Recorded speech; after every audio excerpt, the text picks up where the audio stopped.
everyone. Today we will discuss the printf function under the chapter Introduction to Programming in C language. As you know that we have earlier discussed the scanf function. So today we will discuss about the printf function that is important in C language. The printf function is used to display the output. यानी कि यार output ਨੂੰ display ਕਰਨ ਦੇ ਲਈ use ਕਰਦੇ ਆ ਤੇ ਇਹਨੂੰ ਆਪਾਂ output function ਵੀ ਬੋਲਦੇ ਆ।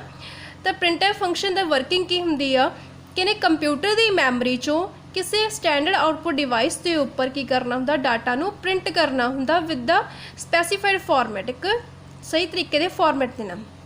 तो प्रिंटफ आपां किहड़े आउटपुट दे लई कर सकदे यूज़ न्यूमैरिकल वैल्यू की आउटपुट लैण दे लई सिंगल करैक्टर्स की जां स्ट्रिंग्स की ते आल्सो आपां इन टैक्सट मैसेज भी डिस्पले कर सकते हैं ते नाल दी नाल अगर असीं मिक्सड टाइप वैल्यूज़ लैना चाहुंदे आ कि इंटीजर वैल्यू विच पॉइंटिंग वैल्यूज़ विच करैक्टर्स तो उन्होंने भी असी टाइप कर सकते हैं स्क्रीन के उपर प्रिंट कर सकते हैं with the help of printf function.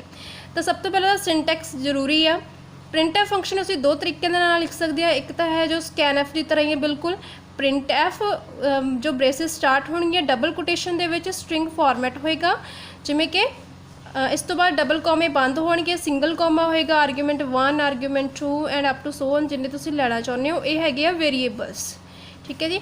या फिर असी प्रिंटफ नू अगर कोई सिंपल लाइन असी प्रिंट करवानी आ जिमें कि सिंपल कोई मैसेज हो गया तो असी डबल कॉमे दे विच उस लाइन नू प्रिंट कर देंगे दैन पिछे सैमीकोलन। असी दोनों तरीकों के नाल ही देखांगे।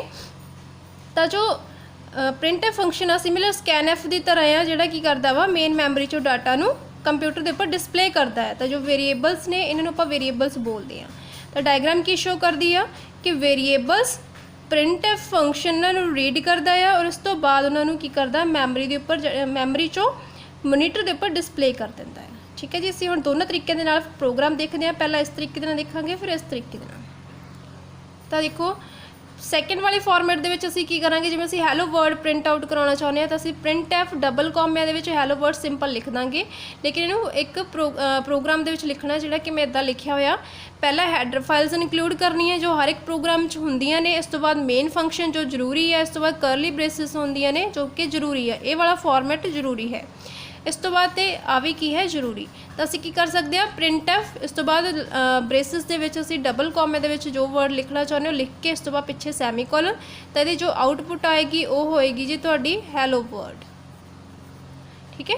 तो दूसरे तरीके दे नाल जिवें असीं सर्कल दा असीं एरिया कैलकुलेट करना चाहुंदे जिवें वो पाई आर स्क्वेयर हुंदा आ तो वो किद्दां कैलकुलेट करांगे। उस जिहड़ा फस्ट वाला फॉर्मेट की कहंदा आ उहदे विच असीं पहला प्रिंटफ लेने फिर स्ट्रिंग फॉर्मेट फिर कॉमा पा के वेरीएबल्स का नाम। तो उस तरह ही पहला की करांगे हैडर फाइल्स में इनकलूड कर लाँगे जी std.h कॉने.h जोड़ के स्टैंडर्ड इनपुट आउटपुट डिवाइसिस नू अटैच कर दी है इस प्रोग्राम के नाल।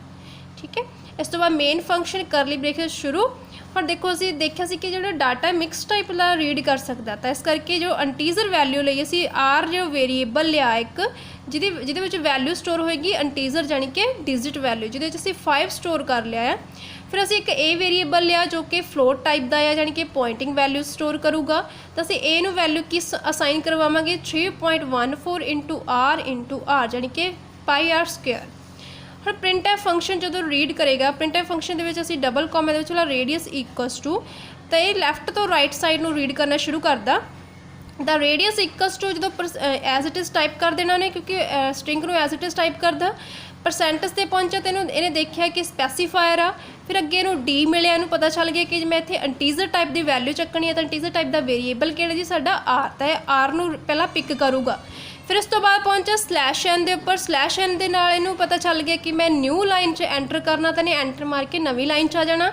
इस तो बाद एरिया इज इक्वल्स टू फिर स्पैसीफायर देखिया वो किहड़ा एफ नाम का तो इस करके एफ जो पॉइंटिंग वैल्यू कि स्टोर हो रही ए दे विच तो इस करके असीं दो वेरीएबल्स नू यूज़ किया आर एंड ए तो इस कॉमा पा के फिर उन्होंने वेरीएबल्स के नाम दैन करली ब्रेसिस क्लोज। तो जो ये आउटपुट आएगी तो जिन्नी असी 3 इंटू 1 4 इंटू 5 इंटू 5 करके जिन्नी वैल्यू होगी दैट इज़ द आउटपुट यानी कि वो साडे जो सर्कल है वह की हो जाएगा एरिया हो जाएगा। अगर तुम चेंज करना चाहते हो वैल्यू इतने चेंज करके वह सर्कल का जो एरिया कैलकुलेट कर सकते हो। सिर अजे अज ये आप प्रिंटफ फंक्शन की वर्किंग की है। So you have to learn this topic. Thanks and have a nice day.